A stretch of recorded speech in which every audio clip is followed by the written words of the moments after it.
ہم کریں گے ہر مظلوم کی حمایت۔ السلام علیکم ناظرین، میں ہوں حورین فاطمہ اور آپ دیکھ رہے ہیں حمایتی نیوز HD چینل۔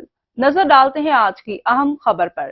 شہید بے نظیر بھٹو کی 71ویں سالگرہ آج منائی جا رہی ہے۔ بے نظیر بھٹو نے ریڈ کلف کالج اور ہارورڈ یونیورسٹی سے اعلیٰ تعلیم کے بعد آکسفورڈ یونیورسٹی سے سیاسیات، اقتصادیات اور فلسفے میں ڈگریاں حاصل کیں۔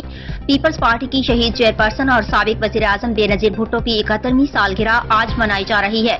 21 جون 1953 کو کراچی میں پیدا ہونے والی بے نظیر بھٹو عالمی اور ملکی سیاست میں اپنے والد ذوالفقار علی بھٹو کی طرح ایک منفرد اور نمایاں مقام رکھنے والی شخصیت تھیں۔ شہید بے نظیر بھٹو کی 71ویں سالگرہ آج منائی جا رہی ہے۔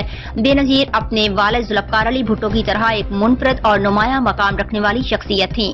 بے نظیر بھٹو نے ریڈ کلف کالج اور ہارورڈ یونیورسٹی سے اعلیٰ تعلیم کے بعد آکسفورڈ یونیورسٹی سے سیاسیات، اقتصادیات اور فلسفے میں ڈگریاں حاصل کیں۔